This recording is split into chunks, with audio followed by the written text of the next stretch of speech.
ሰበር አሁን የገባ ፍርድ ቤቱ በነ ሰራዊት ፍቅሬና በነ መንሱር ጀማል ላይ ውሳኔ ሰጥቷል። በአዲስ አበባ ከተማ የፌደራል ፍርድ ቤት ግቢ ዛሬ አርብ መጋቢት 18 ቀን ከተለመደው እጅግ የተለየም ከባድ ድባብ አስተናግዷል። ፊንቴክ ሬጂስተርድ ኢንቨስትመንት ካምፓኒ ነው። በቅድሚያ እንኳን ለዚህ በጣም ደማቅ ኩነት አደረሰን እላለሁ። ዛሬ የምትረከቡ ሰዎች እዚህ ያላችሁ በጣም ደስ ይላል። የእውነት ኑ ትጠቀማላችሁ።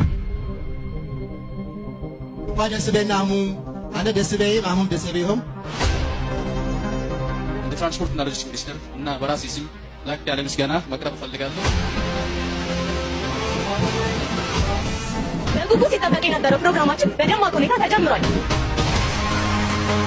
ወጣቱ ሰዓት ፈጣሪ ከማድረግ አንፃር እየሰራ ነው። በዚህ ታሪካዊ ጉዞ አካል ለሆናችሁ ውድ ደንበኞቻችን እንኳን ደስ አላችሁ። We are expecting to cooperate at the even at the charge station. ሁለተኛው እንደዚህ አይነት እንደ ፌንቴክ አይነት ፕሮጀክቶች ናቸው። በዚህ ፕሮጀክት እንግፋበት።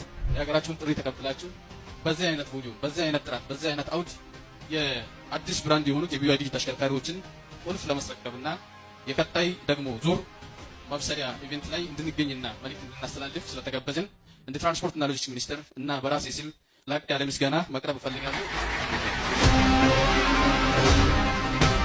የእውነት ፊንቴክ ኢንቨስትመንት ትልቅ ነገር አድርጓል። ማህበራዊ ግዴታን በመወጣት አኳያ ከተማችንን ውብ እንደሆነችው ሁሉ እነዚህ ውብ መኪናዎችን ስናሽከረክር ኩራት፣ ደስታ ይሰማናል።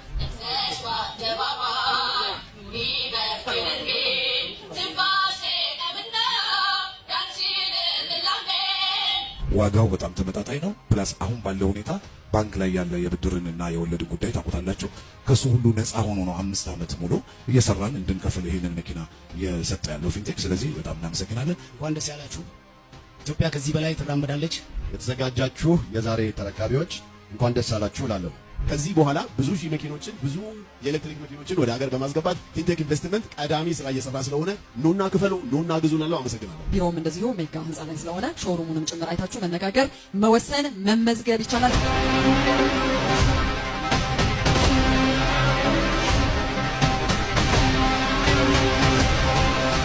ፊንቴክ ሬጂስተርድ ኢንቨስትመንት ካምፓኒ ነው። ኢንቨስትመንት ካምፓኒ የምትሆነው ቻይናዊ ዜጋ አለ እዛ ውስጥ የዶላር ኢምፖርት እያደረገ ነው።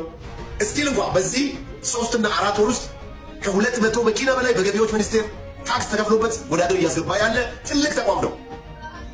ፕላስ መንሱር ጀማል ደግሞ ራሱን የቻለ ተቋም ነው። ነብሴ ይሄን ካምፓኒ ስም ጠርተ መንሱር ጀማል ስሙን ጠርተ ከላይ ቤት ነው ያመጣ ነው። እኛ ጠበቆቻችንን ተጠንቀቁ። ከህግ የሚያመልጥ አንድም ሰው የለም። በህግ ነው እኛ የምንሄደው። Anyway, A few moments later. አሁን መኪኖቻችን ገብተዋል። አዲስ አበባ ከስተመር እየጠበቀን ነው። እንግዲህ የእውነት በእውነት እያየናቸው ነው።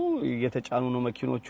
በፊንቴክ የኤሌክትሪክ መኪና ማጭበርበር ወንጀል የተጠረጠሩ ታዋቂ ግለሰቦች በቁጥጥር ስር ውለዋል። በሀገሪቱ ትልቅ መነጋገሪያ በሆነው በብዙ ዜጎች ንብረት ላይ ውድመትን ባደረሰው የፊንቴክ ኢንቨስትመንት የኤሌክትሪክ መኪና ሽያጭ ማጭበርበር ወንጀል የተጠረጠሩ ታዋቂ አርቲስቶችና የማህበራዊ ሚዲያ ተጽዕኖ ፈጣሪዎች በፌዴራል ፖሊስ ቁጥጥር ስር ውለው ምርመራ እየተካሄደባቸው ይገኛል ተብሏል።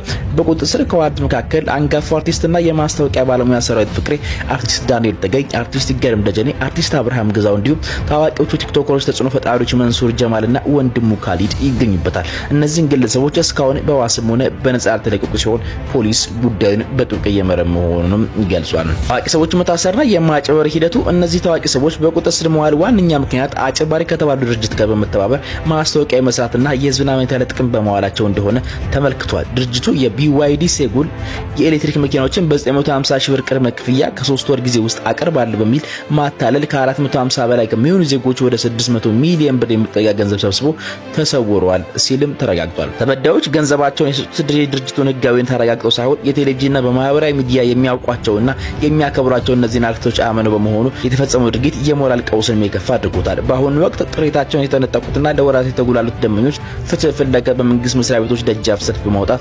አቤቱታቸውንም እያሰሙ ነው። የአስደንጋጭ ክስተት በማስታወቂያ ዘርፍ ውስጥ ያለውን የህግ የተጠያቂነት ታዋቂ ሰዎችን ማህበራዊ ኃላፊነት በግልጽ ያሳየ ነው።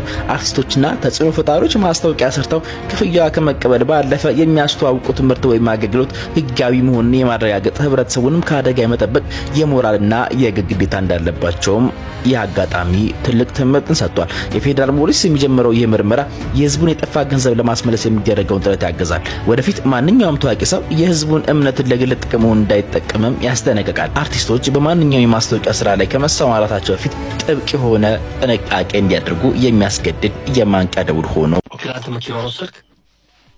አዎ መኪና ወስድ ነው። አንተ ትመርጣለህ፣ መኪና ይሻላል ምናምን ትባላለህ። ግን ገና እርግጠኛ የምትሆንባቸው የምትቀበላቸው ነገሮች አሉ፣ ያልተረከብናቸው ነገሮች አሉ። ሰው አልደረሰንም 3 ወር ተብሎ እስካሁን አልመጣም ሲል የጅቡቲውን ሀሳብ ያመጣሁት እኔ ነኝ። መሄድ አለብን፣ ማየት አለብን። የት አለ መኪናው? ሄደን አይተን እዛ በረሃ ድረስ ሄደን የእውነት በቃ በጣም ትልቅ በሽታ ነው እዛ ሙቀት ላይ መገኘት። እዛ ሄዶ አይቶ ከዛ በኋላ ደግሞ እዚህ ደርሷል ሲባል ሞጆ ድረስ ሄደን አይተን ነው እንግዲህ የግድ ነው። ምክንያቱም የእውነት እንግዲህ እንደ ኪነ ጥበብ ሰው ወይ ደግሞ እንደ ሙያዬ ትልቁ ነገር ከማህበረሰብ ጋር ነው የምትሰራው፣ ለማህበረሰብ ነው የምታገለግለው። ገብቶሃል? ማህበረሰብ ከሌለ የምትሰራው ስራ አይደለም። ይሄን ነው ቅድሚያ የምትሰጠው። አሁንም ቢሆን እስከ መጨረሻው ድረስ እንግዲህ እንዳልኩ ተቋም ነው። ይሄን ተቋም አብሬው እስካለው ድረስ ለማህበረሰቡ ያለኝን ቃሉን ጠብቆ እንደሚሰራ እርግጠኛ ነኝ። ይሰራል ብዬ አምናለሁ። ትልቁ ነገር የምትሰጠው ይሄ ነው። ውዝግቡ ሲነሳ ያው ቅድም ያነሳቸው አይነት ቅሬታዎች በጣም ዘገየብን፣ ይሄ ነገር ልክ ነው እውነት ነው ወይ የሚሉ ጥያቄዎች ተነሱ። ከዛ በኋላ ወደ አንተ ጥያቄዎች መጡ ሰዎች ወደ አንተ? ኦፍኮርስ ይመጣል እኮ ምን አልክ? ይመጣል። በድርጅቱ በኩል አጣራ? አዎ ይሄ ማስተካከያዎች መደረግ አለበት። ለዚህም ነው ከዛ በኋላ ከዛ ካሉት ከተመዘገቡት ሰዎች ተመርጠው 5 ሰዎች ሄዱ አይደል? አሁን ሄደዋል። ይህን ሊያደርግ ነው እንደ አምባሳደር ተሰብስበን መደረግ አለበት ነው። ሄደው አይተው መጡ፣ አይተናል። አሁን ደግሞ እየመጣ ነው መኪና በእርግጠኝነት። ከዛ ደግሞ በየጊዜው ይህን ማድረግ አለበት። እኔ እንግዲህ ለ1 ዓመት ቤት ዋልኩት። በዚህ 1 ዓመት ውስጥ መረከብ ያለበት ሁሉ ተረክቦ አይ ዘግይቶብኛል ያለም የሚያስፈልገውን ነገር ሂደት ማድረግ እንግዲህ እንደ ተቋሙ ማድረግ ያለበትን ያደርጋል። እንግዲህ ሌላም ጊዜ ስትሰራ የምትበዋለው አንተ ምርቱን እንድታስተዋውቅ ነው እንጂ አስተዳደራዊ ስራ ውስጥ እንድትገባ አይደለም። የለም ይሄም ህጉም አይልህም። ማስተዋወቅ ነው። አንድ የሰራሁት ማስታወቂያ አለ። እሱ የሚለው አሁን ካለው ከግሪን ሌጋሲ ጋር በተያያዘ የአየር ለውጥ ለማምጣት እንደዚህ አየርን